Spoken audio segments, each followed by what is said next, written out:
Welcome Prep 1 to our new lesson, Adaptation and Diversity of Living Organisms.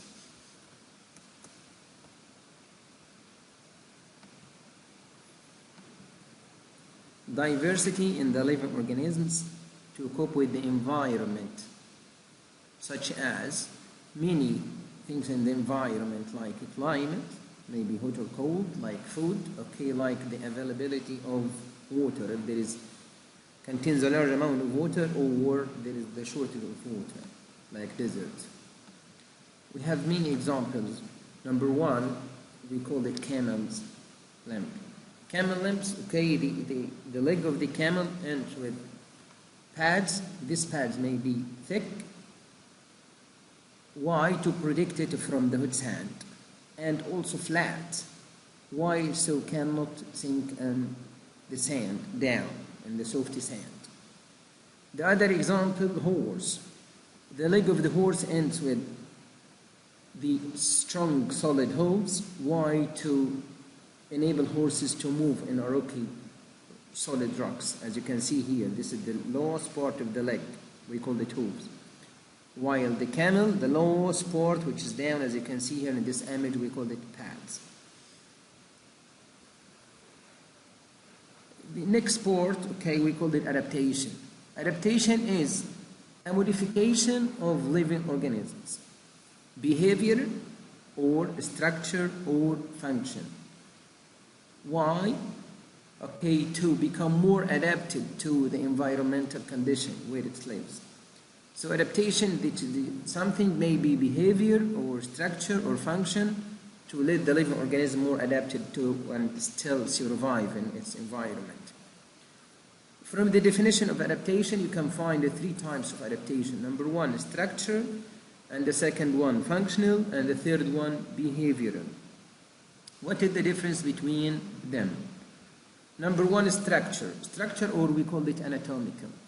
It is the structure of the animal, of the living organism itself.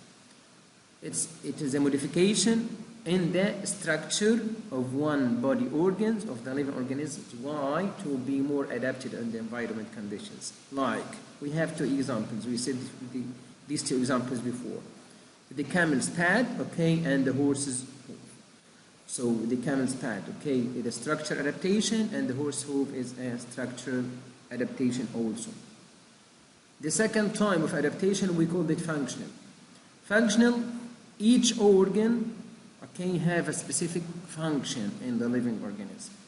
But this organ, in a living organism have different function. Like, what's mean by functional adaptation? It is the modification in some tissues and organs of living organism. Why? To become able to do a specific function. Like the glands and the snake, as you can see here, secreted what? Poison.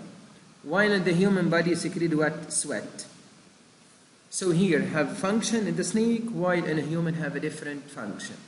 This one we call it functional adaptation because of different function.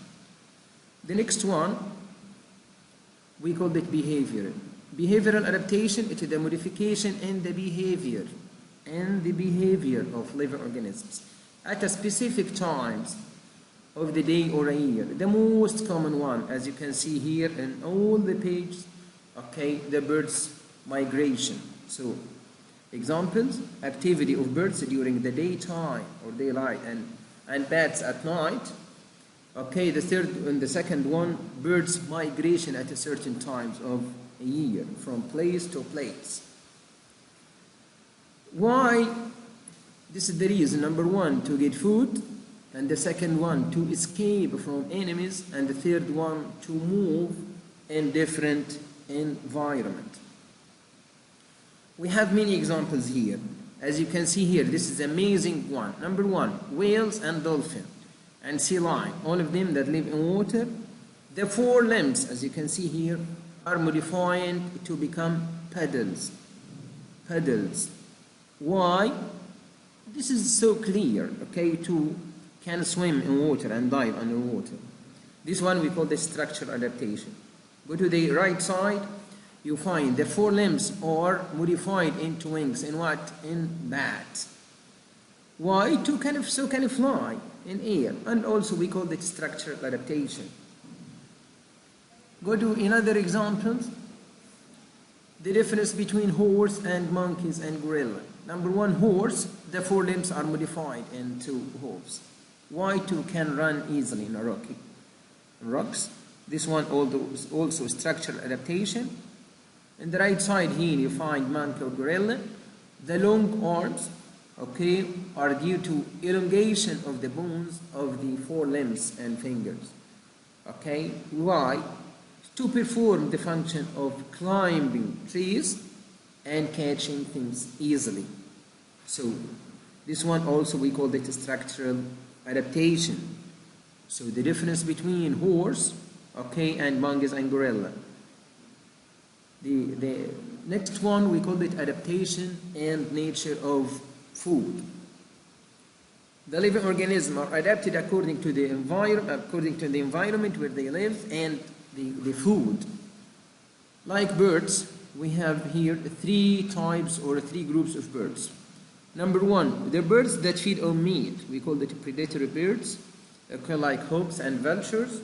This one, as you can see, when you look at the image, you find the beak is strong and sharp and crooked beaks.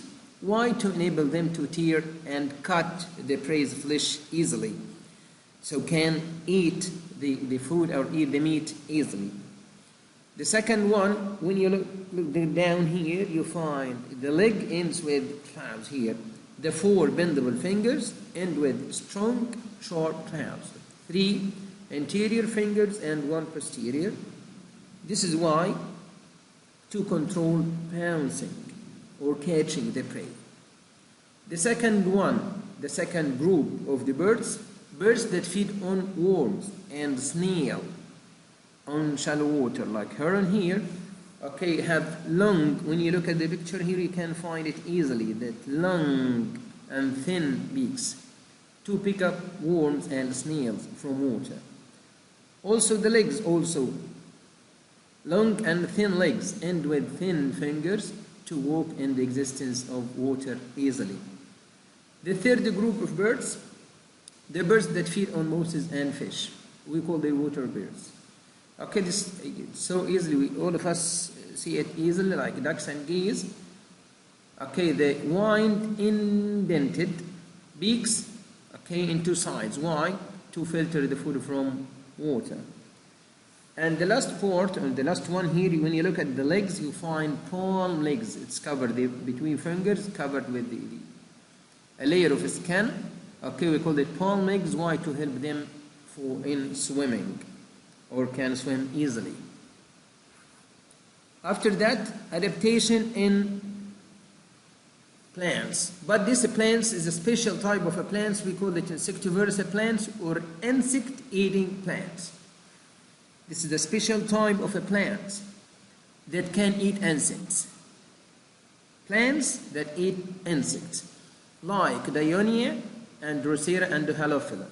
These plants cannot get nitrogen to make proteins, or cannot get proteins, so they feed on some insects, okay, and the clothes, okay, then absorb all the nitrogen from the insects, or absorb all proteins that inside the insects.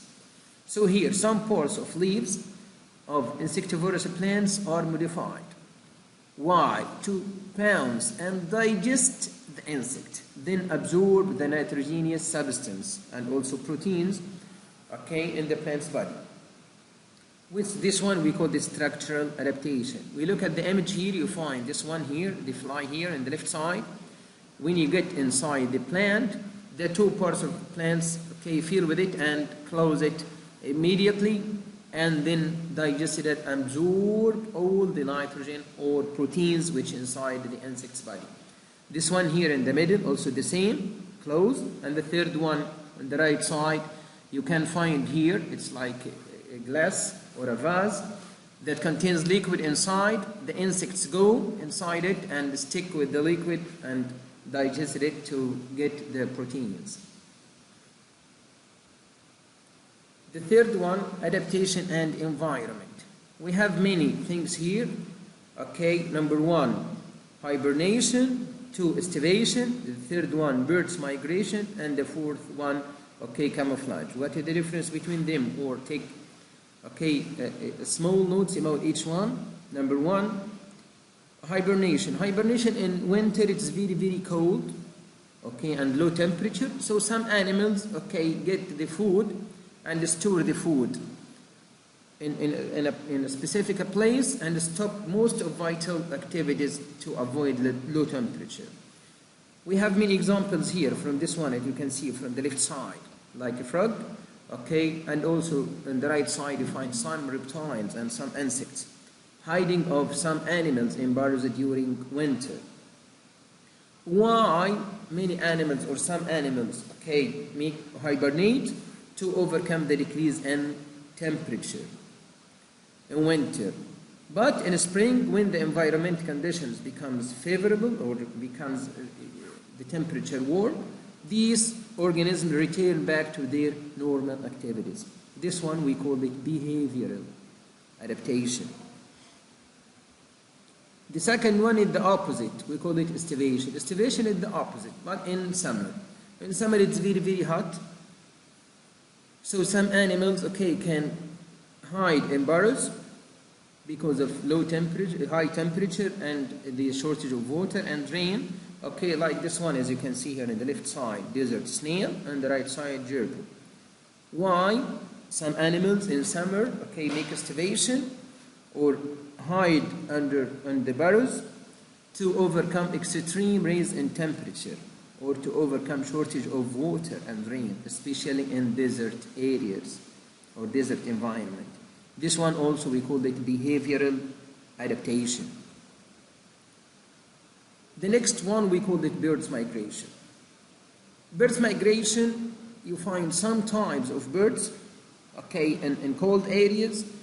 It's very cold, so they migrate, so there is no food now, so they migrate from the cold areas to warm areas. Why? For food, that's number one. The second one, because the temperature in the other areas is more hot or warm. The third one, to lay eggs. This one we call birds migration. So it's inherited behavior in some species of birds, where they migrate from cold and polar regions to more lighted and warmer regions for reproduction. Some species of birds adapted to the environment conditions by migration. They migrate to same places at the same time each year. So yearly the birds migrate to the same place each year.